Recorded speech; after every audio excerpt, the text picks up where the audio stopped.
הצדיקים האמיתיים שבדורנו ולכל הצדיקים האמיתיים שאומרים עפר ופחת רבנו הקדוש צדיק יסוד עולם נחן נובע מקור חוכמה רבנו רבי נחמן בן פגי ושמחה נחמן במובן זכותו יגן עלינו וסלם אמן.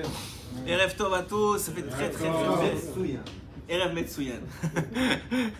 Ça fait toujours très très plaisir de partager de la Torah de Rabbeinu avec vous.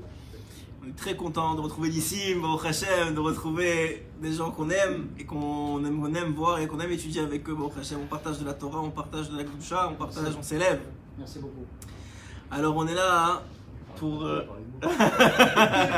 C'est pas vrai en plus. Mon Dieu. L'énissime. Alors, on va essayer, d'abord on commence à nouveau l'écouter Moran ensemble. C'est toujours très très beau de commencer quelque chose de nouveau.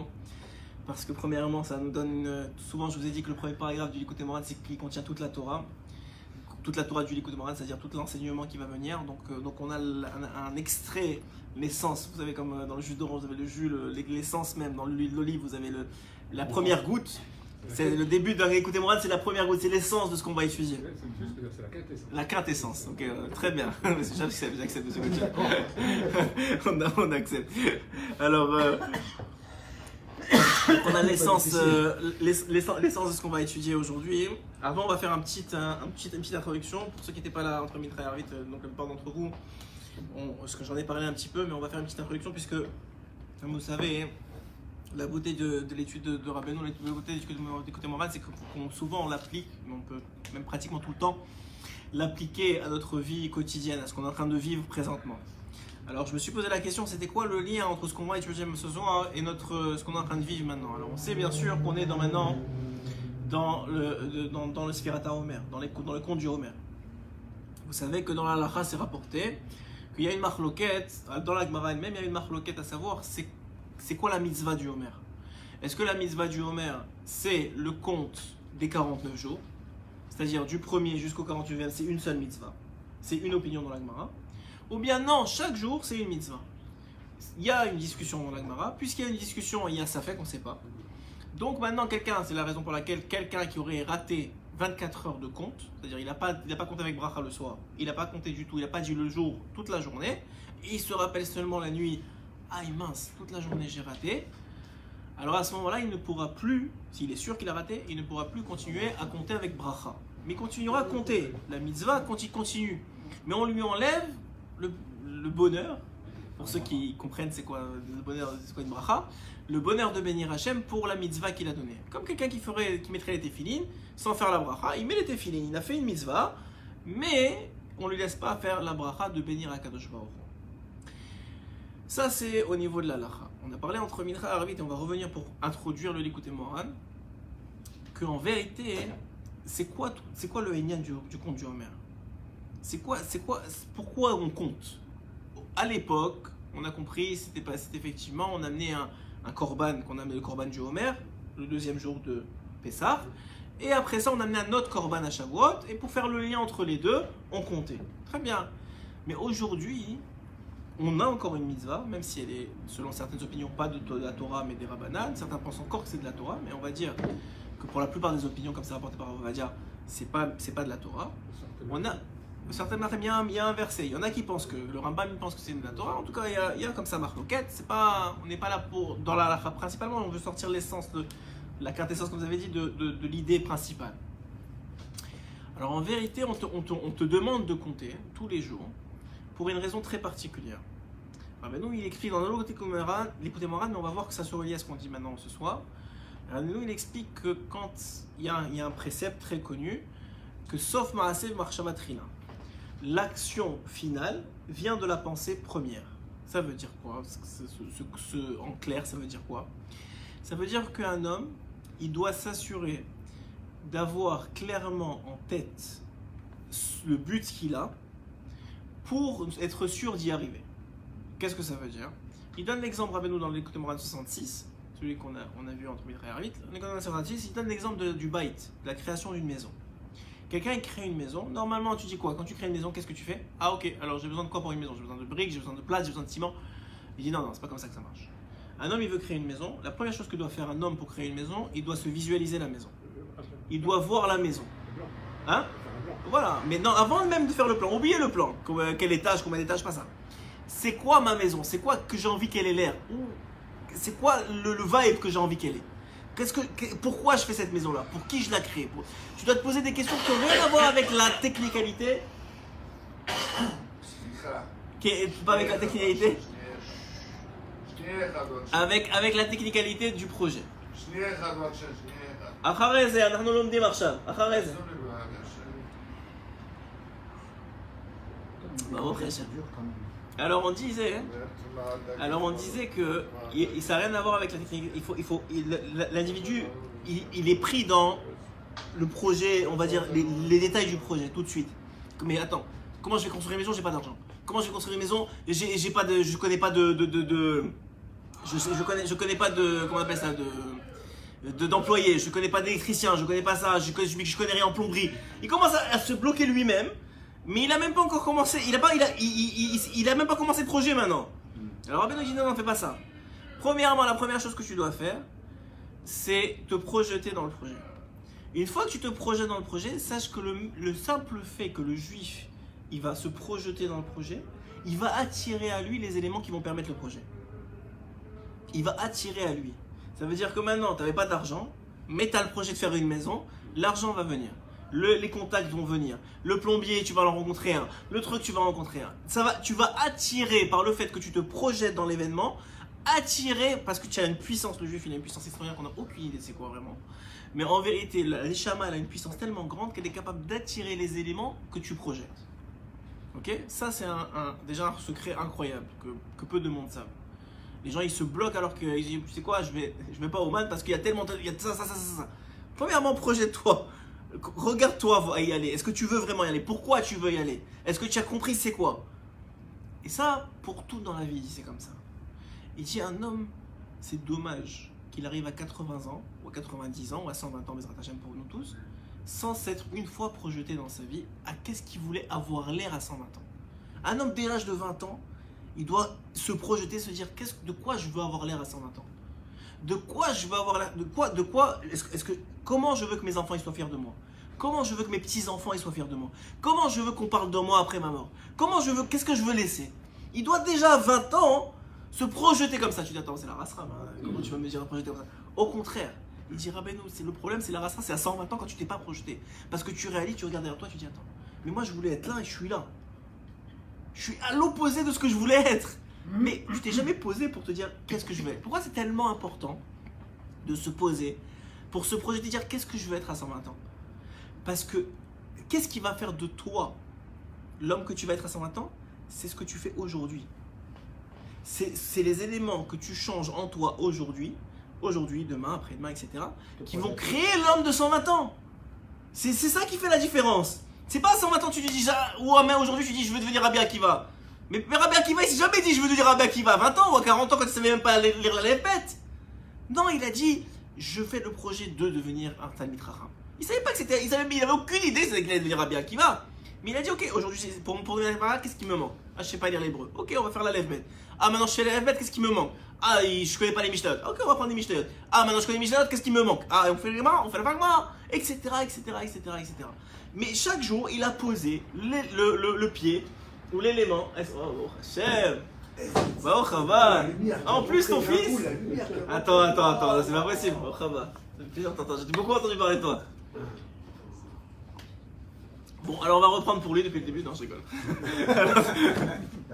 Non, mais l'idée, elle est très importante à comprendre.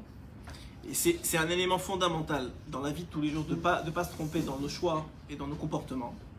C'est qu'un homme, il doit savoir que l'homme qu'il devient à 120 ans, ce n'est que le fruit des 120 années qu'il a passées. C'est-à-dire hyper simple à dire. Mais un homme, tant qu'il n'a pas ce projet-là de 120 ans, il n'est pas passé ces années-là, il ne réalise pas combien c'est important. Pourquoi? Parce qu'un grain de sable, ça vaut rien. Mais quand on met 1 plus 1 plus 1 plus 1 plus 1, bah ça te fait des tonnes de sable. Mais toi, tu ne le vois pas. Donc la même chose, un homme, il dit à Benoît Kadosh, il dit un homme, il est obligé de se projeter. Pourquoi? Parce que sinon, il a 99% de chance de ne pas devenir celui qu'il veut devenir. Et donc l'individu, il doit premièrement se projeter sur, donc se dire, par exemple pour le projet de la maison, de quoi elle va avoir ma maison, pourquoi je veux faire une maison, c'est quoi le frame de ma maison, c'est quoi.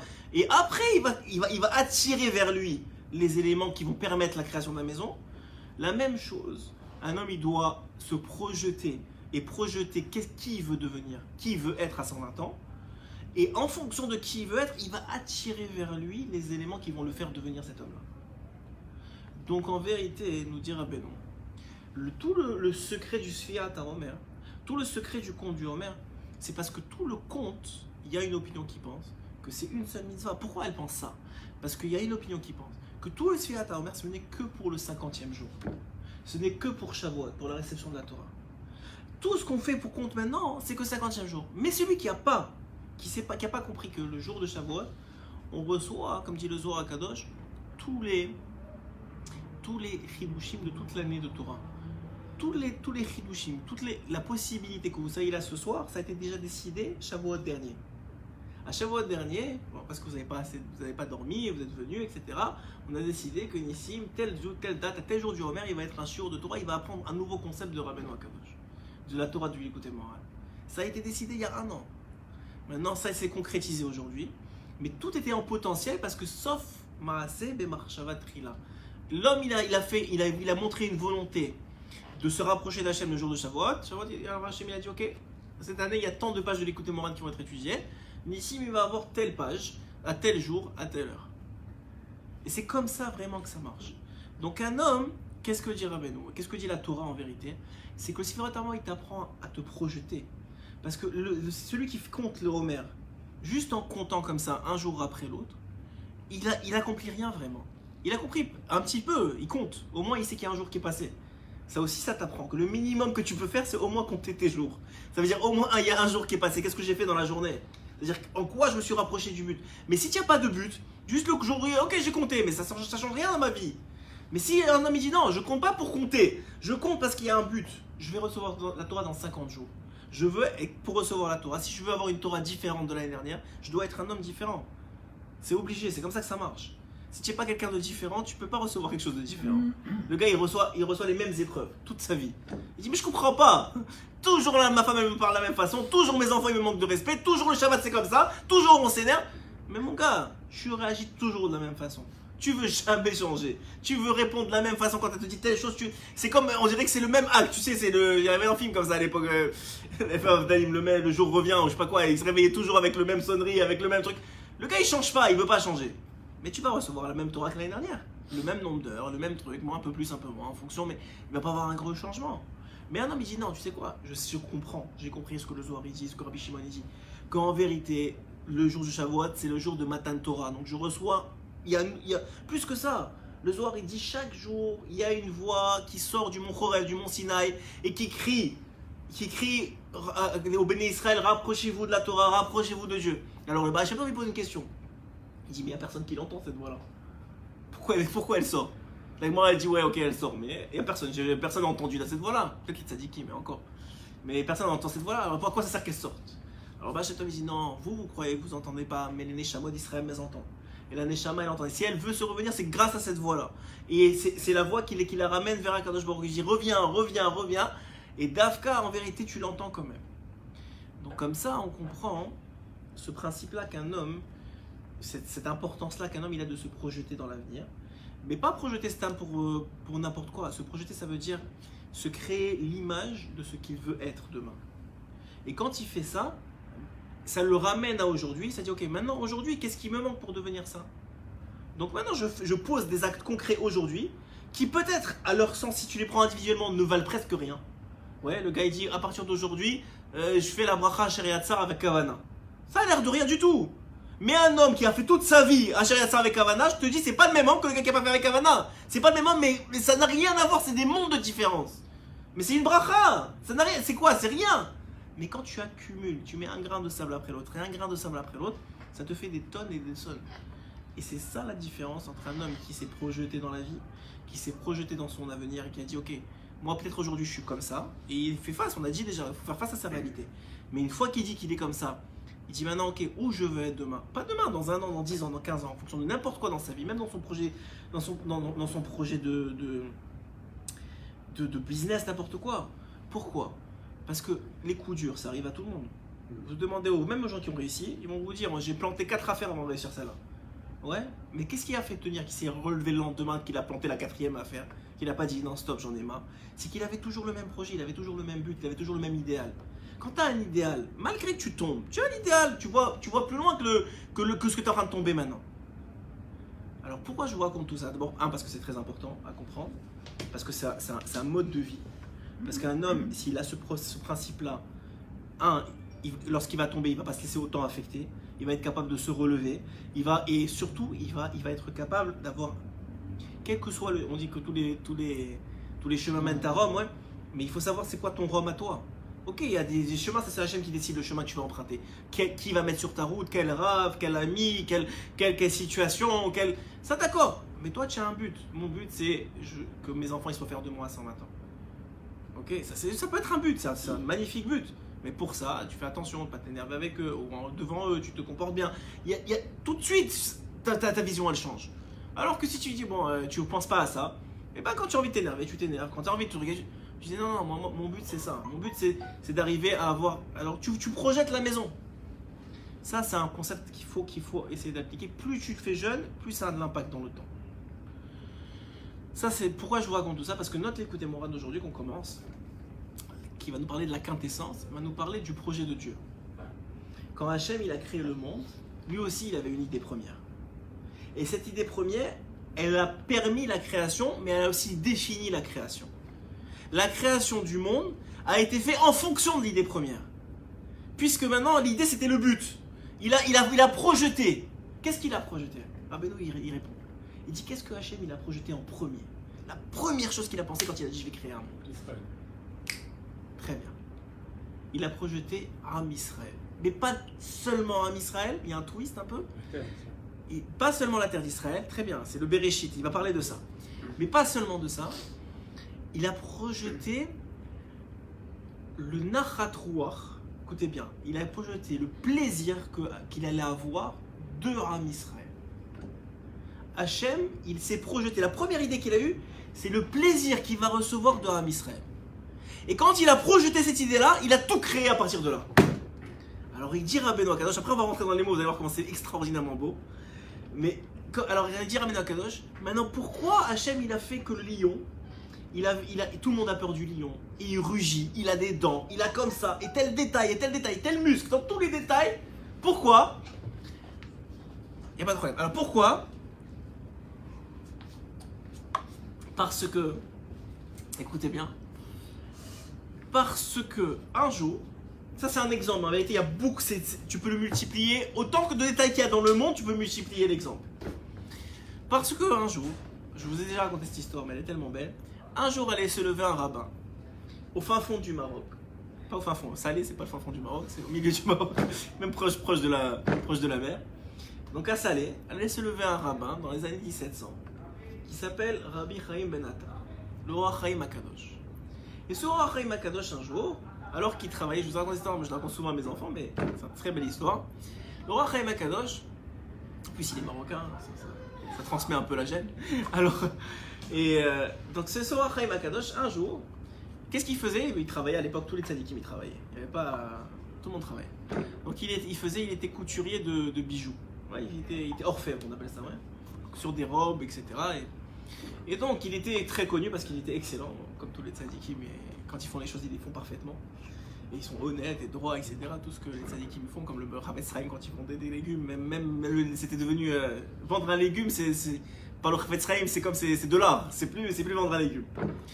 Dans tous les moindres détails, du peser, de tout ce qui se passe, tout c'est devenu de la divinité. Alors le Chaim Akadosh c'était la même chose, mais il avait une particularité. Le roi Chaim, c'est qu'il travaillait jusqu'au moment où il avait de quoi payer l'électricité, enfin il n'y a pas d'électricité à son époque, mais on va dire le loyer, la nourriture du mois. Il savait, il avait un budget, il avait une projection, voilà le budget du mois.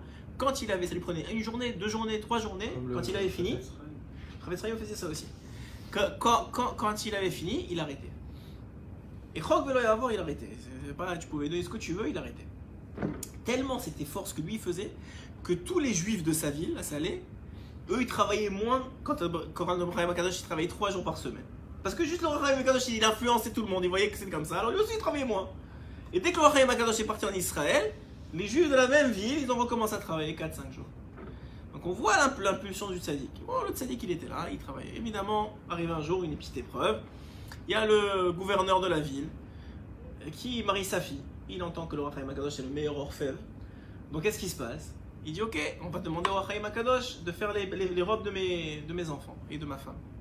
Il envoie ses soldats chez le Roi Chaim Akadosh. Le Roi Chaim Akadosh, il dit, je suis désolé, mais j'ai fini mon mois. Il lui dit, mais tu comprends pas, c'est dans 2 semaines le mariage, il n'y a pas j'ai fini mon mois. Il attend les trucs et il est pas drôle le gouverneur. Si c'est pas comme ça, il t'envoie dans la fosse au lion. Il dit, ah bon, bah, moi j'ai fini mon mois, allez lui dire que je travaille pas. Ils repartent évidemment, il dit quoi? Ils se sont vexés, le gars va du goy. Il se sent vexé, il dit quoi? C'est pas question, tu l'envoies et vous lui dites, si c'est pas, même pas besoin de venir me voir, directement vous l'amenez au fosse au lion. Et bon, il dit, écoute, tu viens ou tu t'envoies à la fosse au lion. C'est dommage, tu vas perdre de toute façon tes journées.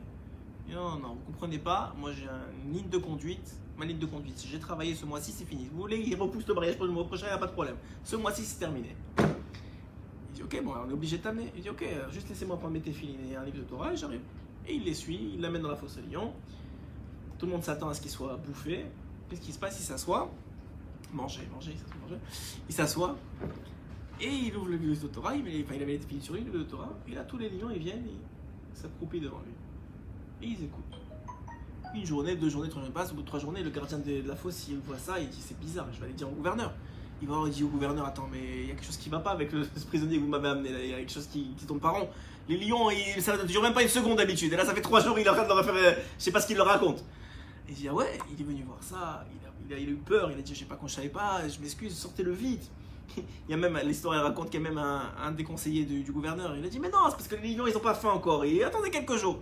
Alors il a fait sortir. Il a dit, ça va pas. Non, il avait vraiment peur. Il a compris que c'était un sadique. Il l'a sorti, il a mis le gars à la place, ça lui a pris 30 secondes pour se faire bouffer. Et le Roi Chaim, il sort de là. Dit Rabbeinu Akadosh, c'est un exemple, je vais en prendre quelques-uns pendant la soirée, mais c'est un exemple pour vous dire quoi? Que le lion, il a été créé comme ça pour qu'un jour vienne un juif. Et que le lion, dont tout le monde a peur, que tout le monde sait que sa nature c'est de dévorer, que sa nature c'est de manger, quand ils vont voir ces gens-là, ces goïms-là, et aujourd'hui, 250 ans plus tard, on raconte encore cette histoire-là. Quand les goïms vont voir ça, quand les juifs ils vont voir ça, le pouvoir de la Torah, le pouvoir d'Hachem, le pouvoir du juif, quand ils vont voir ça, ça va donner une gloire à Kadosh Baruch. Et le lion, il a été créé selon ces caractéristiques-là pour cette histoire-là. Et pour d'autres histoires dans le lion, on a vu d'autres histoires où le lion il est intervenu, ouais. Et c'est juste un exemple où on voit que toute la création c'est dans le sens inverse. Nous on croit Hachem il a créé, bon il y a des événements qui sont arrivés. C'est pas comme ça que ça marche. Hachem il a vu dans le temps comment un juif il allait glorifier son nom. Comment un juif il allait profiter du lion pour montrer la présence d'Hachem dans le monde. Et en faisant ça, ou un goy le contraire, et en faisant ça il a créé le lion pour ça. Par exemple la mouche, ouais, c'est écrit dans la Gemara que Sisra, qui était un général, il s'est se vanté de ne pas reconnaître Hachem, ou même de le reconnaître mais d'être plus fort que lui, que Hachem il est en haut et qu'il n'existe pas en bas, bon plein de folie goy. Et est arrivé un jour, Hachem il a dit ok très bien, on va s'occuper de toi. Et là une toute petite mouche, elle rentre dans son nez, elle se projette jusqu'à son cerveau, et elle lui fait toute la journée, et jusqu'à qu'il n'en peut plus, il en meurt. Maintenant, cette mouche-là, elle a été créée pour ça. C'est-à-dire que pour glorifier Akadosh Baruch Hu, petite, avec cette capacité-là de ne pas s'arrêter pendant des heures, tout ça pour glorifier Hachem. L'âne, c'est la même chose. L'âne, pourquoi elle a été créée bête comme ça? On dit l'âne, c'est l'animal le plus bête. Pour te montrer qu'un homme comme Bilam, il peut être encore plus bête que son ânesse. Et comme ça, tu peux en avoir des exemples dans la Torah non-stop. Rabbi Ishmael dans la Gemara. Rabbi Ishmael dans la Gemara, c'est écrit qu'il a acheté une ânesse à une Ishmaélite, justement. Il a acheté cette Ishmaélite. Avec cette ânesse-là, il y avait un diamant. Quand il a reçu l'ânesse, il a remarqué que dans la poche, l'Ishmaélite avait laissé un diamant. Il a dit à ses élèves, il y a un diamant dans la poche. Les élèves lui ont dit, c'est pas notre problème, c'est pas grave, c'est son problème à lui, il avait qu'à vérifier. Et c'est vrai, Alpi Alakha, il aurait pu garder le diamant, c'est lui qui vend la bête, il doit vérifier qu'est-ce qu'il vend. Il dit non, moi, j'ai pas acheté le diamant, j'ai acheté la bête. Prenez ce diamant-là, rendez-le lui. Ils sont surpris, ils ont dit ok, bon, très bien. Alors ils ramènent le diamant à son propriétaire. Qu'est-ce qu'il dit le Ishmaël à ce moment-là, dit la Gemara? Il dit bah, waouh, comment il est grand ce Rabbi Ishmaël. Il dit comment il est grand le Dieu de Rabbi Ishmaël. Parce que même un goy il comprend qu'un homme ne peut pas faire ça tout seul. La paix c'est trop important, le Yetzerara, les envies, c'est pas possible. Quelqu'un qui n'a pas de crainte de Dieu, il peut pas faire ça, rendre un diamant, je vous donne un exemple, on va dire $1 million, ou le chèque du loto, genre 26 millions, il rend le chèque du loto qui va avec parce qu'il a acheté une veste. Ouais, c'est pas logique. Il y a quelque chose de supérieur.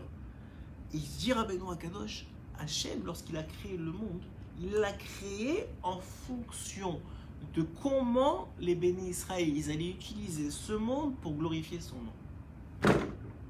Et c'est comme ça qu'Hachem il a créé le monde. Alors venez, on va voir comment ça marche dans les mots de Rabbeinu. Donc vous savez que ça commence par un verset.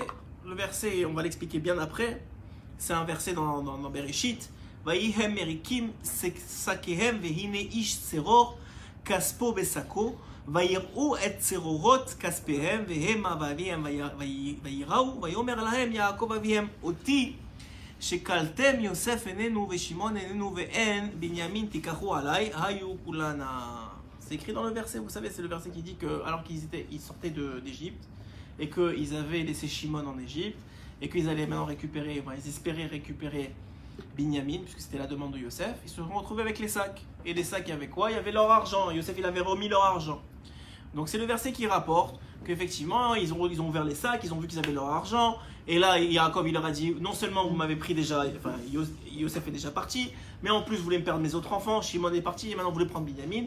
Ça, c'est le verset. On va voir que pour l'instant, vous mettez-le dans un coin dossier, ça n'a rien à voir avec le sujet d'aujourd'hui. Enfin, c'est à voir, mais on commence à voir plus tard. Mais on va commencer déjà avec le écoutez-moi. Donc, Aleph. Ki yir'a be'ahava Efchar lekabel, la crainte et l'amour, qui sont les deux piliers du service divin. Un homme, il doit jongler avec ces deux aspects-là. Il y en a qui disent, déjà dans la Gemara, c'est rapporté, que la ira, c'est pour t'empêcher de faire des fautes, donc toutes les transgressions, pas manger des choses non cachères, ou pas transgresser Shabbat, ou des choses qui sont lota'asé, des mitzvot lota'asé, donc des choses de transgression. Ça, c'est la crainte qui va te permettre de faire ça. Et la ahava, l'amour de Dieu, c'est ce qui va te permettre de faire des choses avec itlaavout, avec envie, avec amour, tu viens, tu mets les téphilines, tu fais Shabbat, tu fais les mitzvot. Ce qu'il y a à faire, tu vas chercher, tu vas puiser dans l'amour que tu as pour Hachem. Et ce qu'il n'y a pas à faire, tu vas chercher dans la crainte. Donc en vérité, c'est deux pôles dans le service divin. On a déjà beaucoup parlé déjà de ça. Qui im aliédé tzadik et ador. Et il dit qu'un homme, il peut recevoir ça que grâce au tzadik ador, le tzadik de la génération. Qui a tzadik ador ou a mégalé à irav, parce que c'est lui qui dévoile la crainte et l'amour. Alors, premièrement, accepter on dit en anglais sentence, comment on dit en français non, pas ce commentaire, mais cette phrase-là, ça me vient pas. C'est-à-dire ce concept-là, il faut l'accepter. Maintenant, il va expliquer pourquoi. Mais accepter que, ici, Rabbeinu dit que ça passe par le tzaddik à émettre, qu'un homme, il reçoit la crainte, donc en vérité, tous les piliers de son service divin, par le tzaddik, la crainte et l'amour par le tzaddik. Maintenant, comment il fait ça? Maintenant qu'on a accepté, après on va revenir pourquoi, mais ça c'est une première acceptation, que c'est le tzaddik à émettre qui transmet ça aux juifs. Maintenant, comment le tzaddik il arrive à faire ça? Alors là, il continue. Ki tzaddik mevakesh umchapes tamid. Parce que le tzaddik, pourquoi il arrive à faire ça, transmettre l'amour et la crainte de Dieu? Parce qu'il est tout le temps en train de mevakesh, de chercher. Umchapes, aussi de chercher, de révéler et de chercher. Tamid les galotes, il cherche toujours à dévoiler Aretzonot chez Hachem Yitbarach, les volontés d'Hachem. Pourquoi est-ce que le fait de dévoiler les volontés d'Hachem ou de chercher à comprendre les volontés d'Hachem, ça amène à dévoiler la crainte et l'amour? On va comprendre après. Il va dévoiler, il va expliquer pourquoi. Mais il fait déjà le lien entre les deux. Kiesh bechol davar retzon Hachem Yitbarach, parce que dans chaque chose qui existe, il y a la volonté de Dieu. Hachem, encore une fois, je vous ai donné l'introduction pour comprendre ça, Il s'est pas dit, viens, on va faire un arié comme ça, un lion comme ça. Ah bon, ouais, c'est bien qu'il ait des grands yeux, qu'il ait des dents comme ça. Ce serait bien, ça serait beau. C'est pas comme ça que ça marche. Tout a une raison d'être. Tout. Dans les moindres détails de chaque élément du monde, il y a une raison d'être et il va dévoiler la raison. Et il dit que le tzaddik, il connaît la raison. Et puisqu'il connaît la raison, il connaît donc la volonté d'Hachem, puisque la volonté s'est exprimée. On a dit la création, ça vient répondre à la volonté. Hachem, il avait la volonté d'Am Israël, il a la volonté de dévoiler son nom, il avait la volonté que de recevoir une certaine, comment on dirait, il va utiliser le mot de gloire, ouais, il va être glorifié par Am Israël, et donc il a créé comme ça l'élément. Donc maintenant, comme le tzaddik, maintenant, il est tout le temps en train de chercher, mais pourquoi ? Pourquoi cet arbre il a telle feuille et telle feuille, et pourquoi c'est comme ça, et pourquoi il y a il y a tant de branches, et dans les moindres détails, et tout a une raison, tout. Vas-y. C'est vrai que l'arbre ne sait pas qu'il est arbre. Ah, lui il sait pas pourquoi. Peut-être, très bien. Le seul, très bien, le Rabbeinu il contredit pas ça. Il dit que le tzaddik il sait pourquoi. Mais nous-mêmes, on ne sait pas pourquoi on a été créé. Même le juif, vous allez dire, plus que ça, il dit le juif, c'est facile de dire le arié, ouais, le arié, c'est sûr qu'il va pas comprendre pourquoi il a été créé comme ça. Il sait pas pourquoi que lui, il est venu dans. Tous les ariés sont venus juste pour Orei Makadosh. Ouais, ça fait bizarre de dire ça. Mais même le juif, que nous, on ne sait pas pourquoi on est venu, mais on a chacun d'entre nous une façon unique, il va dire ça très très bon. Moi j'aime dans les mots de Rabbeinu, mais il va dire, chacun, on est venu d'une façon unique dévoiler une certaine gloire d'Hachem que personne d'autre à part nous peut dévoiler. Et chacun d'entre nous, et le tzaddik il voit ça aussi chez chacun d'entre lui, il comprend à partir de la conséquence, donc de la réalisation, du fait que lui il est venu dévoiler ça, ça veut dire qu'Hachem dans sa pensée première il voulait qu'on se soit dévoilé comme ça, c'est pour ça qu'il a fait cet homme-là. Et donc dans le Einyan il dit comme ça, dans chaque chose il y a la volonté d'Hachem, que ce soit dans la globalité du monde, c'est-à-dire de façon générale comment le monde il a été créé, des haïnou ma Hashem idbarach ratza livro et haolam bichlal, c'est-à-dire pourquoi Hashem il a voulu créer le monde en entier, vechen biprate abriya, mais dans tous les détails du monde, bechol davar vedavar biprat, dans chaque détail yesh retzon Hashem idbarach, il y a la volonté d'Hachem qui est cachée dedans. Dans chaque détail de notre vie il y a la volonté, l'expression de la volonté d'Hachem.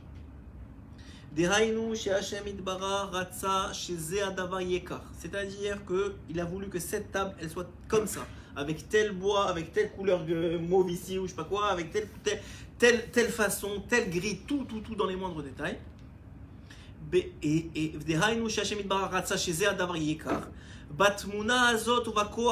Avec telle force et telle particularité.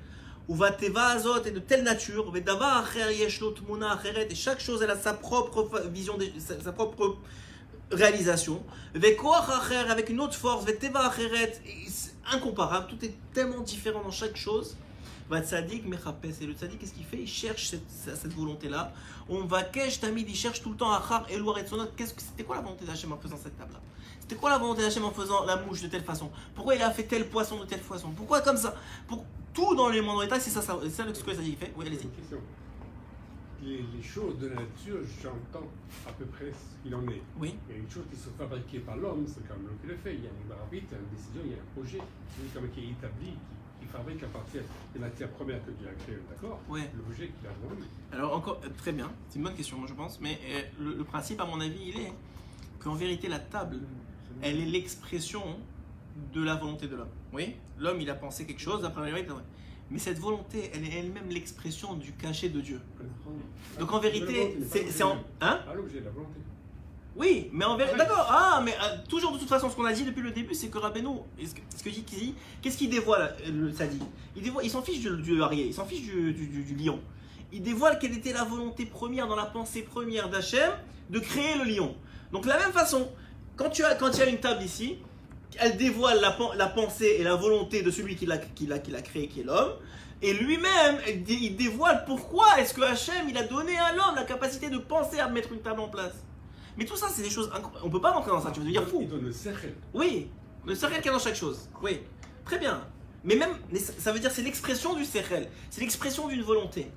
Puisque on a dit dans l'introduction que, sauf Maaseh Marshava Trila, il y a eu une Marshava. Des fois, c'est une marshava qui est erronée. Y compris les mauvaises actions. Y compris les mauvaises actions, choses. bien sûr. Y compris les mauvaises choses, bien sûr. Mauvaises actions. Mais C'est pas du côté de la il va le dire, il va le Mais dire. non. Il va le dire. Vous allez voir que même dans le mauvais. Mais on va voir pourquoi. On va mettre une nuance, mais oui, effectivement, on va compris dans le mauvais. Pour l'instant, ce n'est pas des choses qui nous sont applicables à nous. Parce que c'est un homme qui va faire ça à notre niveau, il va devenir fou. On peut faire ça des fois. Hein.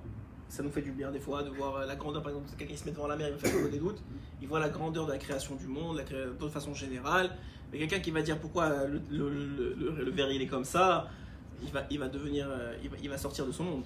Ok? Donc nous, on n'est pas à ce niveau-là. Donc à quoi ça nous sert à nous? On va voir à quoi ça nous sert. Parce que tout ce que nous dira Benoît, c'est pas juste pour dire, vous savez, j'ai compris quelque chose que vous n'avez pas compris. C'est pas pour ça. C'est pour t'amener à un niveau de conscience qui va te permettre à toi de changer. Lui, il est déjà en haut, il n'a pas besoin. Tout ce qu'il ramène du haut vers le bas, c'est que ça a une raison que ça est nécessaire pour toi aujourd'hui. Sinon, il n'a pas besoin, il le laisse en haut. Chez Hachem, vous suivez, c'est bon? Ça tient? Parce que c'est un peu ardu au début. Donc dans chaque chose, il y a la volonté d'Hachem. Bon, ça j'ai déjà dit. והצדיק מחפש ומבקש תמיד אחר אלו הרצונות, להשיג ולדע רצון השם יתברך בכל דבר. Donc chaque chose, le tzaddik il veut chercher, il veut comprendre d'où ça vient. כגון מפני מה היה רצון השם יתברך שהארי, voilà encore une fois, il donne l'exemple du lion. Comme par exemple, pourquoi Hachem il a voulu que le Hari, le lion, il soit comme ça, il est le koach ukura, qu'il ait de la force, qu'il ait de la gvura, qu'il ait de la rigueur, ou que tout le monde ait peur de lui, que ce soit le roi des animaux, pourquoi lui et pas un autre? Ovazo atmuna, ovazo ateva, et dans telle nature, et pourquoi le Hari, pourquoi il va se comporter de telle ou telle façon? De façon générale, moi, enfin, même avant que j'essaie de comprendre ce d'écouter Moharan, c'est écrit dans la Gemara que le juif, de façon générale, il doit apprendre des animaux. Par exemple, il doit apprendre du chat qui cache ses excréments. Il doit apprendre du Hari qu'on se lève comme un Hari. Ça veut dire tout de suite quand il est très très fainéant le Hari. Mais quand il se lève, il se lève. C'est d'un coup et c'est fini. Donc on doit apprendre de lui. Ça c'est quand on voit les choses de l'autre côté, c'est-à-dire à l'inverse en vérité de la réalité. Mais la réalité c'est que la volonté première d'Hachem, elle est cachée dans le Hari. Elle est cachée dans la création. Et donc il dit ici, vous attateva nagash yesh l'Hari ou les fer il touche katan ou khalash koar. Et pourquoi est-ce que le touche le moustique il est petit et il a une force très faible? Et pourquoi il est khalash meod et yesh lo teva ou tmuna, et pourquoi il est comme ça?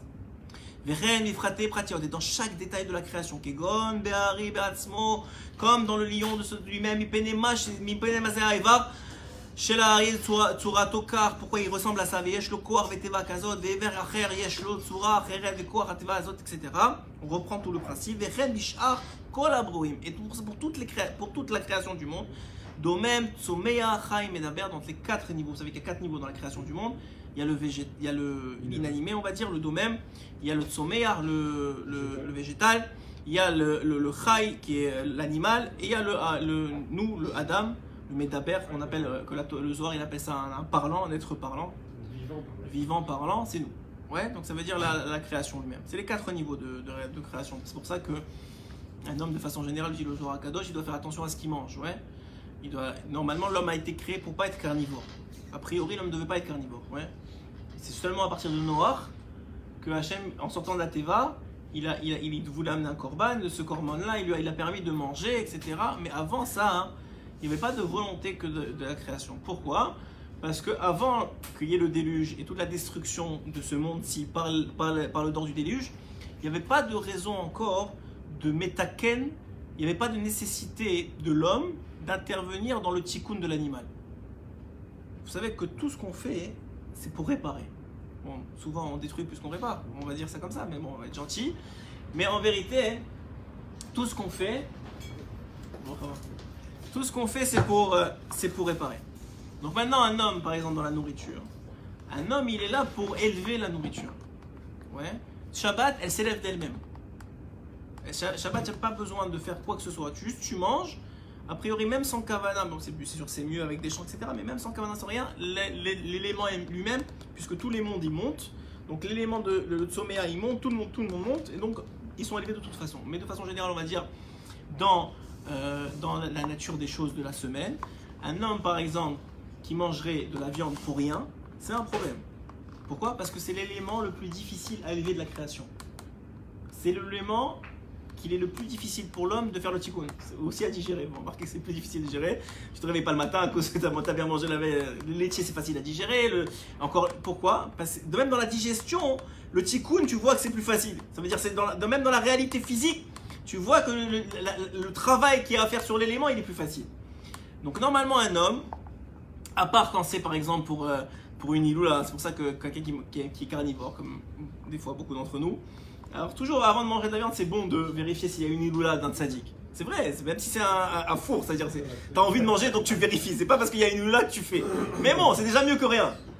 Pourquoi? Parce que tu as besoin d'aide pour élever la matière. Le Shabbat c'est déjà fait de lui-même. Donc mange de la viande, c'est le moment de manger. Les fêtes c'est la même chose. Mais quelqu'un qui est juste attiré par la matière risque de te bouffer plus que tu bouffes la matière. C'est ça le problème. Donc, et on est bien placé pour le savoir, on est tous dans cette tavatachina, de façon générale. Mais tout ça pour dire que le but de la nourriture, c'est pas qu'elle te bouffe, c'est pas que tu tombes dedans, c'est que tu viennes l'élever. Comme dans toute chose dans la vie, c'est comme ça.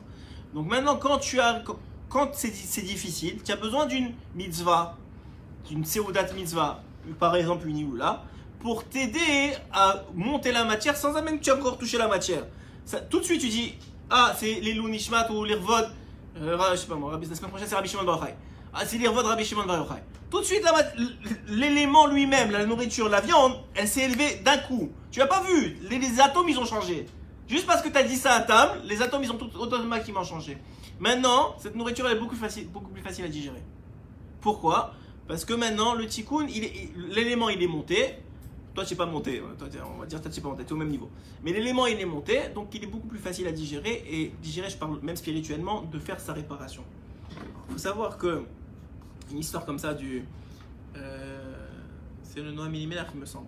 J'espère que je ne me trompe pas. Le Noam Elimelech, il priait dans une synagogue, toujours au même endroit.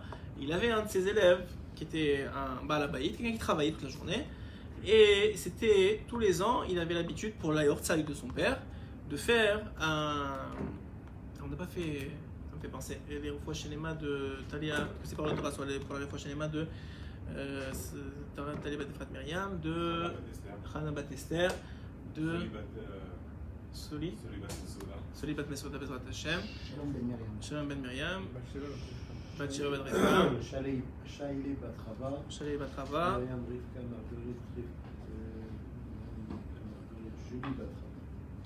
Myriam, Rivka, Marguerite, Julie, Badrara. Baruch Hashem, Tov, מה שיש. Regrefou Hashem, Bezrat Hashem, et les Nishmat, toutes les Neshamot Théorot de Israël. Ok, alors, donc on disait maintenant que tout le Enyan, où j'en étais. Oui, donc dans la nourriture, je parlais de la nourriture, c'est ça? Oui, l'histoire du Noam Elimelech. Donc le Noam Elimelech, il avait un élève comme ça tous les ans, comme c'est la plupart des gens qui font ça. Ils font une Seouda. On sortait sur le soir, soit l'après-midi, soit le matin. Il faut une séouda, Lélo Nishmat, son papa. Donc il faisait une séouda. Mais ce jour-là, il était très très pressé parce qu'il avait beaucoup de travail, etc. Donc il a tout posé sur la table et il a voulu il voulait partir. Il lui a dit, le maire, il le fait appeler. Il lui dit, où tu vas? Il lui dit, je suis désolé, j'ai un gros travail, je peux pas, il faut que je parte. Il lui dit, mais c'est la séouda de ton. Viens, on fait au moins les chaïm. Tu as amené de la vodka à l'époque, c'était même à 8h du matin, il prenait de la vodka. Donc il a dit, viens, ça va m'amener les chaïm. Effectivement, il a pris un verre, et il était tellement pressé cet homme-là, il a oublié de faire la bracha, il a bu.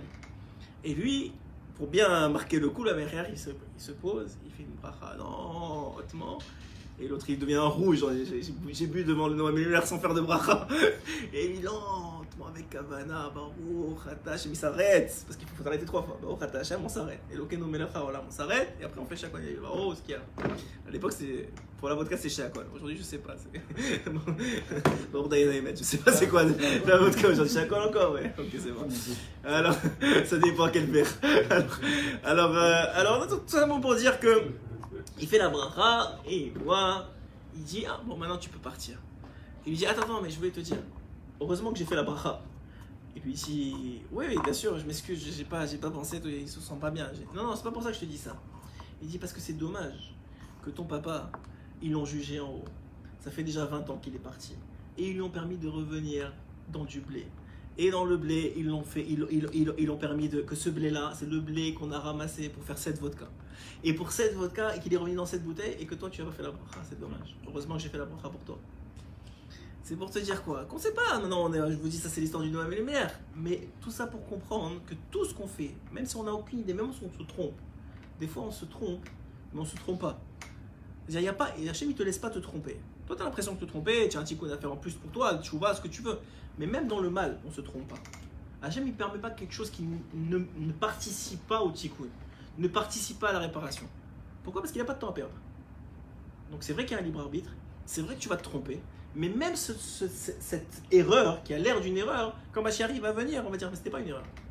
Heureusement que ça arrive parce que tous les éléments qui vont découler de ça, encore plus dans le bien.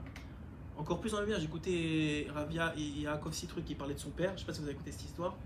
Il a raconté l'histoire sur son père, je l'ai fait en kitsour, très très rapidement. Il racontait, bon pas chez moi ça m'inspire beaucoup les histoires de Rav Citruc, c'était même un homme très, en plus c'est quelqu'un qu'on a connu donc c'est proche de nous. Et il racontait qu'un jour il avait un ami très proche, il a fait très très rapidement, vous l'écouterez si vous voulez. Et il avait un ami très proche et qui était sur le point de mourir, et donc il est parti le voir et il lui a amené les téfilines réservées à son fils, à Rabbi Yaakov. Il avait amené des téfilines à son fils pour lui mettre, et avant qu'il parte. Et le père, le monsieur qui allait mourir, et la famille, ils ont été tellement touchés, c'était des gens loin de la Torah, ils ont été tellement touchés que le Rav, ils viennent avec les téfilines qu'il avait réservées pour la bar mitzvah de son fils, que son fils il n'avait même pas encore mis pour la première fois, et qui maintenant il sanctifie ces téfilines à cet homme-là parce que c'était les téfilines qu'il voulait. Il lui a dit c'est les téfilines de mon fils, je les avais réservées, mais c'est pour vous, etc.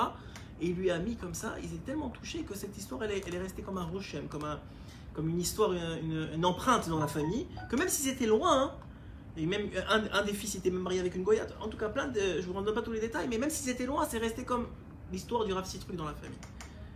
Et cette histoire, elle a fait tellement de bien avec les années que les petits-enfants, ils sont montés en Israël, ils ont fait tchouva, et ça a fait des péroulottes, ça a fait des enfants de ces enfants d'une histoire, d'un acte. Nous, on ne voit pas ces choses-là, on n'a aucune idée de ce que ça veut dire. Mais Hachem, lui, il a un plan, il a une vision de la finalité. Donc tout ce qui arrive pour arriver à la finalité, ce n'est que pour la finalité. Et la finalité, c'est ça la beauté de l'écouter Moran. C'est que Hachem, à travers Rabbeinu, il te dévoile c'est quoi la finalité. La finalité, c'est que Hachem, il se glorifie du peuple d'Israël. C'est pour ça que tout a été créé. Tous les événements, tout, c'est pour que Hachem, il se glorifie en tant que peuple et en tant qu'individu de chacun du peuple d'Israël. Et quelque part par là, on peut dire que le libre arbitre n'existe pas alors. Il existe, on voit pas toujours cette question, c'est la question du Rambam qui dit n'essayez pas de comprendre comment à la fois le prédéterminisme existe, c'est-à-dire le fait que Hachem il a déjà tout calculé, et d'un autre côté ton libre arbitre il existe aussi, c'est-à-dire qu'effectivement il sait ce que tu vas faire, mais c'est toi qui as choisi de le faire. Maintenant, de toute façon, il a des cases, Hachem, ouais. Il a un meurtre ici, il a une mitzvah là, il a quelqu'un qui va mettre les téfilines, une chouva ici. Maintenant, il cherche des gens pour mettre dans les cases. Il cherche des gens, il sait déjà qui va être à l'avance, mais ça ne change rien, que c'est toi qui as choisi, et c'est toi qui en vérité aussi a le potentiel de venir, de monter dans cette case ou dans cette case. D'arriver dans cette case, mais il sait très bien que c'est toi qui déjà à l'avance, il sait que c'est toi qui va être dans cette case, donc il lui faut cette case là pour quelqu'un d'autre, il sait tout ça. C'est pour ça qu'il faut redire la grandeur de l'intelligence d'Akadosh Baruch Hu, c'est inimaginable. Nous, on n'arrive pas à faire 2 plus 2. Lui, c'est des milliards de connexions par seconde, multipliées par le nombre de secondes de 6000 ans de la création du monde. Des milliards de connexions que elle a des milliards de réflexions sur tout le reste des autres connexions. C'est inimaginable. Vas-y. Je dis, toi tu choisis, ouais. Mais dans tous les cas, le résultat c'est le même. Le résultat, Hachem il a déjà prévu. Et la façon, peut-être qu'il y en a plusieurs, moi je ne sais pas comment ça, mais c'est sûr que toi tu choisis où tu veux être dans l'histoire. Alors là ici, quand on comprend ça, y compris les souffrances du peuple juif. Y compris les souffrances du peuple juif. Je sais que ça vous revient à chaque fois, je sais que la Shoah aussi vous revient à chaque fois. Je pourrais pas juger, moi je ne l'ai pas vu que vous, oui. Enfin votre famille, oui. Donc c'est sûr que c'est vrai, mais oui, y compris les souffrances du peuple juif. Et viendra un jour où on comprendra que même les bombes qui tombent sur Ashdod, ça a une bonne raison. Et c'est une bonne chose. C'est sûr qu'aujourd'hui on comprend pas. Il n'y a pas de souffrance inutile. Non, aucune. Ton Yom. Hein? Yov, c'est le cas par excellence de souffrance. Non, même ça, c'est pas une souffrance inutile. Ça nous apprend d'abord beaucoup de choses à nous-mêmes. Deuxièmement, il a Iov. Il a donné un exemple d'Iov. Iov, qui était le goy de Tzedek par excellence. Le goy de Tzedek par excellence, qui a tout perdu, qui est devenu lépreux. Bon, après, il a tout récupéré, ses enfants, c'est pas les mêmes, on va dire. Il a retrouvé une femme, des enfants, la richesse, tout ce que vous voulez, mais il a vécu une période très très dure. Mais juste le fait qu'on en parle encore aujourd'hui, c'est sûr que c'est pas pour rien. Donc c'est sûr que même les choses qui ont l'air être difficiles pour un homme aujourd'hui, ou qui passe des difficultés, ou que c'est des fois tu réalises que ton travail ça a été moins bien une période de l'année ou une période de la vie, ou dans le mariage, ou un homme il divorce, il y a plein de trucs, des souffrances on pouvait en multiplier par autant d'hommes qu'il y a dans le monde. Ouais, autant d'heures de peut-être qu'il y a dans la vie d'un homme. Mais chaque chose, elle est là pour arriver à un but qui est bon. Et qui est non seulement bon, qui justifie, pas seulement justifie, mais qui rend la chose qui amène à ce but-là bonne. Même si aujourd'hui elle est vécue comme n'étant pas bonne. Donc quand on comprend ça, dit Rabbeinu Akadosh. Vechen bifrate pratiot kegon, donc ça j'ai déjà dit, domem somer medaber, shebechulam yesh shinuyim rabim le'en mispar ben kol echad lechavero. Il y a tellement de différences, tellement de choses extraordinaires, tellement de pratim, de détails dans le monde. Vechen bechol echad ve'echad beratzmo yesh bo shinuyim rabim. Même dans chaque homme, il y a tellement de choses qui est différent. La main, c'est pas le bras c'est pas la tête. Même dans les varim, on sait que les mitzvot elles sont séparées entre négatives et positives, que chacun correspond au tendon, et il y en a qui correspondent au nerf, il y en a qui correspondent. Et chacun, et quand un homme, par exemple, aujourd'hui, on n'a plus beaucoup de tzadikim, peut-être pas du tout, tzadikim qui étaient capables de faire ça, mais quand on venait voir, par exemple, le Harizal, quelqu'un lui disait j'ai mal à l'épaule, il lui dit parce que Kriyat Shema, tu le fais pas bien. Ouais, Techef. Ouais, c'est pas. Maintenant, c'est pas. Chaque il était capable de relier, de faire le lien entre le corps et l'âme, tout de suite. Et ça, c'est des tzadikim. Mais c'est comme ça que ça marche vraiment. C'est juste qu'on a perdu la science qui va avec. Il y a les tzadikim qui vont avec. Mais c'est le tzadik, lui, il est capable de faire ça parce qu'il voit dans le ratson. Et il voit que la volonté qu'on a une épaule qui marche, c'était parce que il fallait faire vivre le correspondant spirituel dans l'âme. C'est ça la volonté première d'Hachem. Pourquoi? Parce que ce correspondant spirituel, il a glorifié Hachem au moment où il fallait glorifier, etc. etc. On continue. Hein? Elle est donnée qu'à certains très rares. Oui, 100%. On peut pas être à cette hauteur. Hein? On peut pas être à la hauteur de ces. Non, mais pourquoi elle est, encore une fois, elle n'est pas donnée pour eux-mêmes. C'est pour ça qu'il a commencé. Je vous ai dit, il faut le prendre comme un. En tout cas, il faut le prendre comme un acquis. Qu'elle n'est donnée à cet homme-là, ou à ce tzaddik-là, que parce que maintenant il va l'utiliser pour ancrer dans le plus pachout des pachout comme nous, la crainte et l'amour d'Hachem. Il va utiliser cette connaissance du Ratson d'Hachem pour, on va voir comment, c'est tout un mahalar, l'écoute Moran 17 il est assez long, c'est tout un mahalar, comment le tzaddik il va réussir à transmettre, grâce à cette connaissance qu'il va acquérir de la volonté d'Hachem, la crainte et l'amour dans le peuple. Ça c'est le but, je vous ai dit, que la première phrase du Écoutez Moran, c'est ça le but de l'enseignement.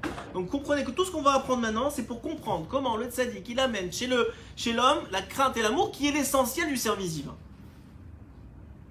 Il dit Ve'akol haya mechamad retzon haborei yitbarach shemo, sheratza sheze yikachka veze kacha, ve'atzadik mechapes tamid achar elu haretzonot, amasig umotze otam al yedei itpa'arut. Voilà, c'est le mot que je cherchais. Itpa'arut, c'est cet orgueil un peu que Hachem il va recevoir du peuple d'Israël et qui reçoit déjà du peuple d'Israël. Et ce qui est très beau, c'est comment il va le définir. D'abord, il rappelle ce que vous voulez dire tout à l'heure, c'est le Bereshit. Vous savez que Bereshit, dit Rashi, premier Rashi de la Torah, Bereshit. Pourquoi c'est Bereshit? Rashi sépare Bereshit en deux mots. Bet Reshit. Bet c'est 2, c'est la valeur numérique de 2. Reshit ça veut dire primordial. Ouais, c'est quelque chose qui est primordial, qui est essentiel. Dit Rashi, premier Rashi, c'est ce qui rapporte ici, le premier Rashi de la Torah, le monde il a été créé pour deux choses primordiales. C'est pour ça que le monde il a été créé. C'est quoi les deux choses? Israël et la Torah.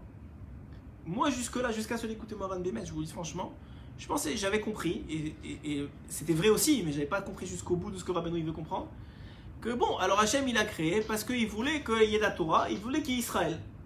Donc il a créé le monde. C'est pas comme ça. Hein. Hachem, il a vu la Torah et il a vu Israël. Ce que dit d'ailleurs dans le Zohar, il dit il a vu la Torah, il a créé le monde. Je n'avais pas compris ce que ça veut dire. Là, il t'explique ce que ça veut dire. Il a dit maintenant, il a vu la Torah, il a vu Israël, et en fonction de ce qu'il veut que soit Israël, et ce qu'il veut que soit la Torah, donc c'est la volonté d'Hachem, c'est en fonction de ça qu'il a créé le monde. Puisqu'il voulait que la Torah soit un vecteur de bonnes mœurs, de valeurs, etc., il a créé des parents et des enfants. Pour qu'il y ait une mitzvah de Kivut Avayim. Il a créé des pauvres et des riches. Pour qu'il y ait une mitzvah de Tzaka. Il a créé, je sais pas moi, la lune. Pour qu'il y ait une mitzvah de Birkat Levana. Il a créé le monde, il a dit bon maintenant il faut que ça marche comme ça. Non, il a vu à l'avance la maison finie. Il a vu le 3e Beth Amikdash. Il a dit maintenant il faut pour arriver à ça. Bah, il faut 2 Beth Amikdash et 2 destructions. Il faut un pogrom, il faut la choix, il faut ça. On n'a pas le choix. C'est la seule façon d'y arriver. Et s'il y en avait une autre moins douloureuse, il l'aurait fait. Mais il n'y en a pas. Et donc, on arrive à ce Inyan-là. Pourquoi il a créé les autres peuples? S'il a créé le mot pour Israël. Parce que Israël n'aurait pas été Israël sans les autres peuples. C'est aussi simple que ça. Pourquoi il a créé? Il a inhumé les Arabes qui nous envoient des bombes. Parce qu'on ne serait pas Israël sinon. Israël se définit aussi en tant que peuple, et même en tant qu'individu, par ceux qui l'entourent. Chaque individu dans les peuples aussi ont une raison d'être. Hachem, il va pas créer quelque chose. Hachem, il n'a pas créé rien. Si je vous dis la mouche, encore plus un individu. Ouais, c'est la raison pour laquelle quand les anges ont voulu se glorifier et chanter alors que les Égyptiens étaient en train de mourir, il a dit qu'est-ce que vous faites? C'est mes créatures. Quand nous on a chanté, je vous ai déjà dit ça, on a chanté parce qu'on était heureux d'être libérés, pas parce qu'ils étaient morts. Ouais. Parce que nous on n'a pas cette notion-là de vengeance. Ça nous apporte rien le meurtre et la mort comme ça. C'est pas un plaisir chez le juif. Mais on va dire, mais en vérité, les anges, ils n'avaient aucune raison de chanter. Pourquoi tu chantes?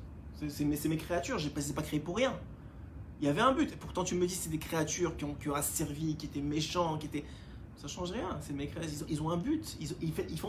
Puisqu'ils font partie de cette finalité bonne, finalement, ils seront bons aussi. Ils font partie du bon. Mais c'est des mauvais, c'est une catastrophe. Même eux, puisqu'ils ont une part dans le gâteau, entre guillemets, ils ont une part dans le bien. Ça fait du sens? Ouais. Les Égyptiens, à la limite, je ne comprends pas ce que je pense. Ah ouais? Eh ben, excusez-moi, mais je veux dire que les Égyptiens, je sais pas, je crois pas que vous vous rappelez, on n'était pas là-bas, on se rappelle pas quand on était là-bas, parce que je vous jure que c'était pas drôle. C'était pas drôle. Mais je comprends très bien ce que vous dites. Je comprends très bien ce que je vous dis, et je n'essaie même pas de contredire ce que vous dites, parce que pour l'instant, on n'a pas la vision, ni les éléments pour pouvoir contredire ça. Les tzadikim, eux, oui, mais pas non, c'est sûr que pas non. Et même les tzadikim, ils sont tellement conscients qu'on n'a pas les éléments, que, et vous connaissez cette histoire, je vous l'ai racontée sur le Rav Leibovitch, qui était l'un des 36 tzadikim cachés de la dernière génération. Il y a une histoire très connue que le Rav Leibovitch il était réuni avec les 36 tzadikim, et les 36 tzadikim, ils ont dit, c'était la veille de la guerre des 6 jours, ou une semaine avant, et ils savaient qu'il allait avoir une lumière extraordinaire qui allait descendre dans le monde. Et ils savaient que c'était un potentiel, si c'était utilisé, cette lumière-là, elle était canalisée dans le bon sens, de faire venir Mashiach. Et le Rav Leibovitch, il a dit non.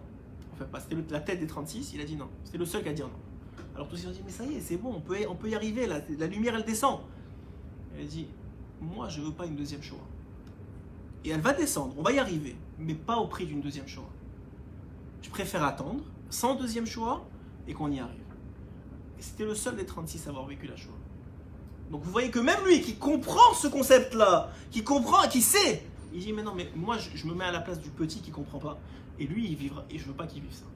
Mais lui, il sait très bien que c'est bien. Il connaît la finalité. Il comprend même la raison de la chose. Ça justifie pas qu'il en ait une deuxième. Donc on voit que c'est pas si simple que ça. Mais dans le concept qu'on comprenne, déjà qu'on intériorise et qu'on est de la émouna, que tout ce qu'on vit, mais dans les moindres détails, vous n'avez aucune idée à quel point dans les moindres détails. Mais c'est-à-dire, même si moi j'ai fait ça maintenant, ça a une raison. Moi je sais pas. J'ai aucune idée que quand j'ai fait ça, c'était pour réparer, que j'ai fait quelque chose avec ma main. Genre, je sais pas ce que j'ai fait, j'ai mis une claque à quelqu'un. Non, bon, Hachem, je n'ai pas programmé personne. Mais je sais pas ce que j'ai fait, et ça fait partie de la réparation. J'ai aucune idée de ça, moi. J'ai aucune idée que c'est pas. Que quand tu étudies la Torah, tu dis que c'est une bonne chose, c'est une mitzvah.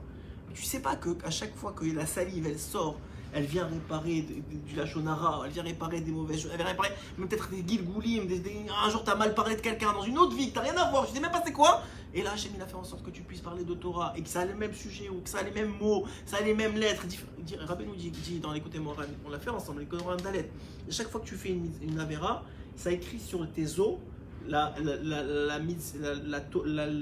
on appelle ça, le verset de la Torah que tu as transgressé.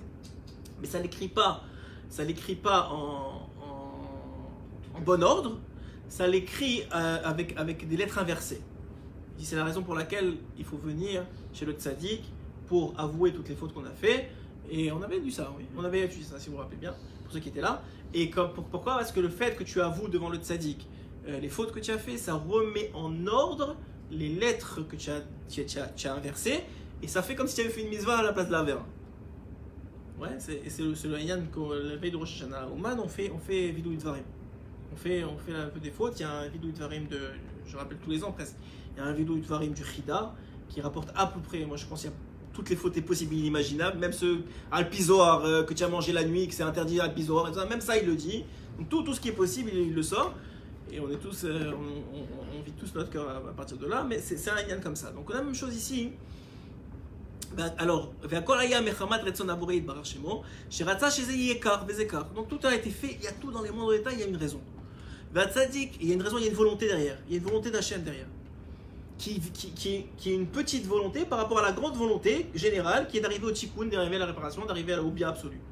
Donc il y a une petite volonté qui fait partie d'un petit tikkun, d'une petite réparation, qui vient tout se met ensemble pour finir à la finalité. Parce que tout, ça a l'air un peu orgueilleux de dire ça, mais c'est la réalité. Vous prenez ce que vous voulez, ça ne me dérange pas, mais c'est ce que la Torah elle nous dit, c'est ce que Hachem il dit lui-même. Il dit, tout le monde n'a été créé que pour Israël. Maintenant on comprend. Pas parce que on est orgueilleux maintenant qu'on a été créé. Non, depuis le début, il n'y aurait pas eu de monde s'il n'avait pas pensé à Israël. C'est comme, il n'y aurait pas eu de plâtre s'il n'avait pas pensé à une maison. Pourquoi il va y avoir du plâtre? Juste pour le mettre dans la rue? Non, il a déjà pensé à une maison, il a commencé à acheter du plâtre. Il a commencé à acheter des néons. Mais pourquoi il a acheté des néons? Pas pour qu'il reste comme ça posé. Non, parce qu'il veut une maison, le gars. Donc Hachem, il voulait Israël, il a créé un monde pour que Israël puisse s'exprimer, puisse montrer qui c'est vraiment. Ce monde, c'est pour extraire d'Israël Israël. C'est-à-dire, nous, on croit qu'on est Israël. On n'est pas vraiment. Israël, c'est l'entité qui va être créée au moment du Mashiach, en vérité. Israël, c'est l'entité réparée de Adam Rishon. C'est ça, Israël. Aujourd'hui, on est un Israël mal fait, un peu, un Israël qui manque encore. On est plein de défauts, plein de problèmes, il faut poncer, on est la maison en ruine. Mais petit à petit, on nettoie ici, on nettoie là, on arrange ici, on arrange là. Et finalement, c'est ça le troisième Beth Amikdash.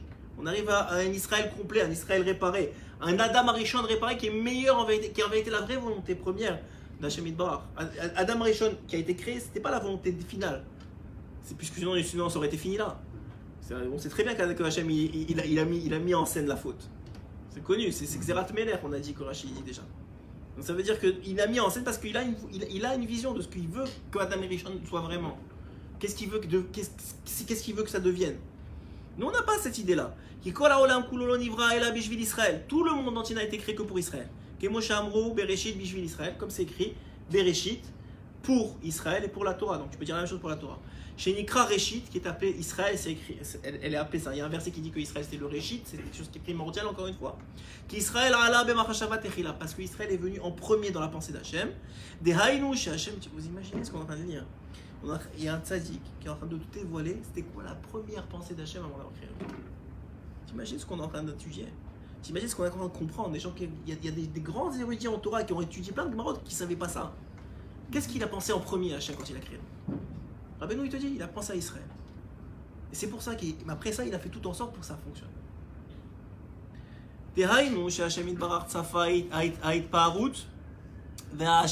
Et pas seulement Israël, comme je vous ai dit, mais tout la joie et le plaisir que Israël révélait, que Israël réparait, que Israël comportementalement, comme le Rachaim un jour, ou comme le Baal Shem Tov quand il se comportait, ou comme Rabbi Nachman quand il arrivait à des niveaux extraordinaires, a pu dévoiler de lui-même. Et chacun d'entre nous, on a cette partie-là d'Israël qu'on peut dévoiler, qu'on peut réparer. Et cette réparation, ce plaisir-là que ça apporte à Hachem, c'est pour ça qu'Hachem il a créé. Que moi j'ai Israël Asher Becha et Paar, parce que c'est écrit dans le verset qu'avec de Israël, je vais pouvoir me glorifier. Au Vishvilze Baret encore là, mais c'est pour ça qu'il a créé tout le monde. Imsa, Shekol Haolam Kulo Nivra Rag, Bishvil Haitparot Sheitpaer Israël, c'est pour ça que le monde il a été créé. Klal Haitparot Shekale Yekabel Israël, c'est pour le Haitparot, c'est très difficile à définir. C'est une sorte de vantardisme, mais très dans le bon sens du terme, de se vanter de la réalité spirituelle d'Israël et de son accomplissement et de son comportement. Et chaque détail de la création, elle aussi pour les détails de cette joie-là qu'il va recevoir derrière Israël. Parce que chaque Ben Israël il a de cette partie-là. Parce que Hashem il va s'enorgueillir avec le Ben Israël. Et même dans le plus petit de Ham Israël. Afilou Posh'e Israël. Même dans les fauteurs de Ham Israël. Ouais. Kol Zman chez Shem Israël Nikra là. Tant qu'on l'appelle un fauteur d'Israël, pas juste un Posh'e, on l'appelle Posh'e Israël. On l'amène un fauteur, mais il a le mot Israël en lui. Il s'appelle Israël. Il a une neshama d'Israël. Tant qu'il s'appelle Israël, lui aussi, Hachem, il va recevoir quelque chose de lui, un orgueil, une fierté de cet individu-là. Kinikra Posh'e Israël, Yeshbo Itparot Prati. Il a quelque chose d'individuel que personne d'autre n'a.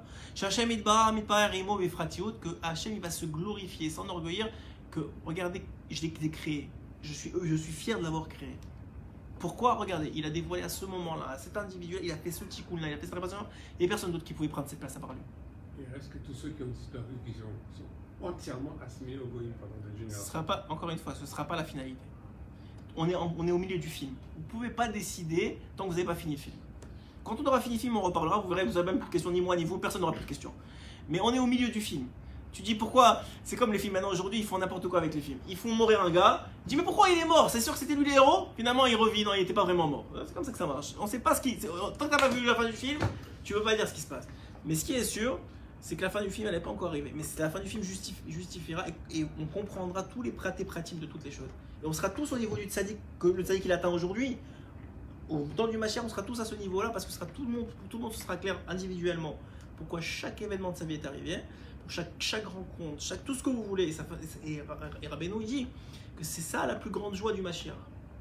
Cette compréhension et ce dévoilement de tous les détails de ta vie que Hachem il a orchestré pour que ça finisse bien, c'est ça la plus grande joie qu'un homme il va pouvoir ressentir dans le monde d'avenir. Et donc, y compris ceux qui ont complètement quitté. Y compris ceux qui y compris les goïms. Y compris les goïms. Y compris les goïms. Et encore une fois, il y a un lien comme ça que. Il n'y a pas un lien, mais ça veut dire. La Torah, hein, puisqu'on arrive à Shavuot, il faut bien en parler un petit peu, on va en parler probablement d'ici Shavuot, mais la Torah, hein, elle n'a pas été donnée à l'individu. La Torah, elle a été donnée à un peuple. Et c'est écrit que s'il y avait une servante qui manquerait, la Torah n'aurait pas été donnée. Tu m'aurais dit, il manque Moshe Rabbeinu, je comprends. C'est normal, il manque Moshe Rabbeinu. Ok, on ne peut pas recevoir la Torah sans Moshe. Non, c'est pas comme ça. Hachem il dit non, il n'y aurait pas eu Frécha, il n'y aurait pas eu de Torah. Il n'y aurait pas eu de Torah. Pourquoi? Parce que la Torah n'a pas été donnée à l'individu. La Torah, elle a été donnée à Am Israël. C'est Am Israël. Pourquoi? Parce que la Torah, chacun d'entre nous, on est une lettre ou une partie de lettre ou un blanc de la Torah, on est quelque part dans la Torah, ouais. Donc si tu enlèves une lettre, il n'est pas soul. La Torah, il existe, tu peux faire ce que tu veux avec, c'est pas grave, tu l'enterres par respect. Mais il ne vaut, et tu peux plus lire dedans. Il n'y a plus de Torah. La Torah, elle a été donnée à un peuple. 20%. Hein? 20%. Non, pas 20%, 100% à la fin. Non, Rabbi Nathan, il répond à cette question. Il dit, il est un. Hein? Les mecs 80% qui sont morts en Égypte. Ils sont morts en Égypte. Est-ce que c'est la fin l'Égypte? C'est pas la fin, ils sont revenus. Peut-être on est des 80%. Rabbi Nathan, il dit, il est impossible que la dernière Géoula, parce qu'il y a cette opinion-là qui dit que la dernière sera comme la première. Il dit impossible que la dernière Géoula, la vraie dernière Géoula, parce que la dernière Géoula, en vérité, elle va pas durer. Ça va prendre du temps. Il va y avoir Triat Metim, d'abord des Tzadikim, après des Bénonim, et après des Rechaim. Et peut-être des Rechaim, ce sera que la poussière des pieds des Tzadikim, mais ce sera quelque chose. Ouais. Et en tout cas, tout ça pour dire quoi? Que l'individu, il comprend pas. Mais encore une fois, comment je vais dire ça? la finalité de la création, elle sera 100%. 20% c'est en Égypte. Il y a eu 80% et ils sont morts dans la Makat Rocher. Mais mort, c'est pas une mort définitive. C'est pas une mort définitive. Il y a des tikkuns, il y a des réparations, il y a des chats, il y a des animaux, il y a des pierres, il y en a qui... Le Zohar, il fait très très peur avec ces choses-là. Il dit si tu as fait... Bon, je ne veux pas parler. Ça fait très très peur. Tu reviens dans ça et tu reviens dans ça et ça prend tant d'années. Le pire, c'est la pierre. Ça peut prendre des éternités avant de faire le tikkun. Mais même la pierre, elle a fait un tikkun. Rabbeinu, il a dit, si j'avais dévoilé un nigoun d'un seul likouté Moharan, même la pierre, elle aurait fait son tikkun tout de suite. Mais c'est pas la volonté d'Hachem. La volonté d'Hachem, c'est que ça prend le temps que ça prend, que le Mashiach arrive dans son temps. Je sais pas si c'est lui qui a ses plans, moi on n'a pas. Mais on précipite pas les choses. En tout cas, pour dire quoi? Que ne croyez pas, les éléments ont des âmes. Bon, pas tous les éléments, et pas tous les poissons, et pas tous les ont des âmes supplémentaires. Pourquoi on mange du poisson à Shabbat? Par exemple, le Ben Ishra, il dit il faut manger du poisson 3 sérodot à Shabbat. Pourquoi? Parce que le poisson, c'est selon la Kabbale, l'élément dans la faune animale, c'est l'élément qui est le plus susceptible de recevoir les plus grandes neshamot, les neshamot les plus élevées. Puisque Shabbat, c'est un moment d'élévation, et que déjà tout est élevé, alors on essaie d'élever le poisson. Il y a une histoire comme ça de Baba Saleh. Baba Saleh, vous savez qu'il avait élevé, c'est connu, qu'il faisait beaucoup de hiloulot. Beaucoup de hiloulot. Tous les tzadikim, ils ramenaient toute la ville, ils ramenaient. Et toujours, en général, il y avait un poisson sur sa table, énorme poisson. Alors un jour, ils ont trouvé un poisson. Ils ont dit avec qui on va le vendre. Soit on va le couper, on va perdre de l'argent, soit on le vend en entier, c'est un beau poisson. Je sais pas moi, une dizaine ou une quinzaine de kilos, je sais pas combien, c'est quoi un beau poisson en vérité. Mais un très beau poisson. Et ils ont dit on va voir Baba Saleh, on sait qu'il rachète tous les beaux poissons. Il vient, il lui montre le poisson, il dit bien sûr je l'achète tout de suite, combien hein? Et il ramasse. Et il dit à son chamash, appelle tout le monde, il y a une Iloula ce soir. Il dit Iloula. D'habitude il annonce un peu avant, une Iloula, la semaine prochaine il y a une Iloula, comme ça les gens se préparent. Ce soir il y a une Iloula. Ok, tout le monde vient, la raque, tu sais, la bouteille qui est cachée là, qui fait que verser. La Maria, il était déjà en Israël à ce moment-là, il y avait sûrement de la raque aussi. La Maria, la raque, ce que tu veux, il est versé, ça versait, et le poisson. Et je dis maintenant, je vais vous dire pourquoi vous êtes tous venus. Vous êtes tous venus, alors je ne me rappelle pas du nom du tzaddik, je ne veux pas dire une bêtise, mais pour tel tzaddik. Et la vérité, c'est que j'avais oublié ça Iloula. Mais Hachem, il a fait en sorte qu'il m'a amené une sorte de Saneshama qui est revenue dans ce poisson que vous voyez ici. Et ça m'a rappelé qu'effectivement, ça là, on a fait les vaudaux et pour monter cette nitzot de Gusha. Il faut savoir que même le tzaddik, c'est pour ça que je vous ai déjà dit ça, que le Hashir HaKadosh, le Hashir HaKadosh, il dit. Le Hashir HaKadosh, le Hashir. Il me semble que c'est le Hashir HaKadosh. Je pense que le Hashir HaKadosh, il dit que quand on allume une bougie, nous on a l'habitude de dire pour un tzaddik l'irvod. Ouais, je pense qu'on avait dit ça dans un shiro. L'irvod. Il dit le nashir, il faut dire l'irvod velelo nishmat. Pourquoi on ne dit pas l'elo nishmat? Parce qu'on dit attends, c'est un tzaddik, on va pas dire pour l'élévation d'un neshama du tzaddik. Il dit c'est une taout. Vous croyez quoi que le tzaddik il monte pas? Mais Hachem il est infini, c'est sûr qu'il monte. Tu peux tout le temps monter. Donc tu dois dire l'irvod en l'honneur de Velelo Nishmat Rabbi Nachman, si vous avez pas pourquoi. Même si le plus grand des tzaddik, même Moshe Rabbeinu il monte encore. Parce que c'est infini, Hachem il est infini, donc les montées sont infinies, l'ascension elle est infinie. Donc il dit même le tzaddik il redescend, il revient en poisson, en truc comme machin, et même il veut monter, tout ce qu'il veut, tu veux monter encore plus. Donc la même chose ici, dans la réalisation. Maintenant ce qui est très très beau dans cette partie-là, on va bientôt finir, c'est que chacun des bénis Israël, même le plus grand des pêcheurs, c'est bizarre à dire, le plus grand des, on va dire, pochins Israël, c'est mieux à dire en hébreu. Oui, avec les poissons, c'est normal. Je me disais pourquoi je disais pêcheur, c'est bizarre, c'est pas dans mon langage de dire ça. Là, j'étais dans le lignal des poissons, vous voyez. Évidemment, tout se connecte. Vous voyez, même là, vous m'avez déjà dévoilé pourquoi j'ai dit pêcheur, vous voyez. Vous imaginez, je suis très content de ça. Vous imaginez pas au Mashiach comment on va être content d'avoir dit pourquoi ça et pourquoi ça. Donc, même le plus grand des pécheurs, on va continuer avec l'idée, même le plus grand des pécheurs Israël, il a en lui cette capacité de glorifier Hachem, il va le glorifier, même malgré lui, il va le glorifier. Parce que c'est ça dans son ADN génétique. Même sans se trompant, il va le glorifier. Donc, et le Hénian, il est que ça apporte la raison d'être de la création d'Am Israël, mais c'est pas seulement ça, parce que la création, c'est la finalité. En vérité, ça rapporte la raison d'être de toute la création du monde entier, autour de cet individu-là. Et tout ça dans toute chose et dans tout élément, il y a ce Inyan-là que le tzaddik qui vient pour chercher, il cherche. Toi, tu es venu pourquoi? Il cherche c'est quoi le bien qu'il y a en toi, qu'il n'y a pas chez quelqu'un d'autre, cette Nekuda extraordinaire. Il veut savoir pourquoi, pas forcément pour te globe, parce que c'est bien d'élever l'autre juif et de le voir bien, etc. Pas seulement pour ça, parce qu'il veut savoir pourquoi Hachem t'a amené dans ce monde. Il y a une raison. Il y a une raison que toi tu es là et que personne d'autre peut faire ton travail à toi. Il y a une raison. Et lui, en cherchant ça, il connaît plus Hachem, il connaît le Ratzon d'Hachem, et dans les prochains Shiurim, on fait la suite. Dans les prochains Shiurim, on va comprendre, on va essayer de comprendre pourquoi le tzaddik il cherche tellement ça. C'est comme de l'or pour lui, c'est comme des pierres précieuses. Pourquoi? Parce que maintenant il comprend mieux Hachem, il comprend mieux la raison de la création de toi et de tous les éléments, et en faisant ça, il utilise ça pour rapprocher toi, Israël, vers Akadosh Baruch Hu. Zak ou Baruch. Fin du premier shiur sur les Côtés Moran 17. Si vous pouvez juste éteindre la caméra.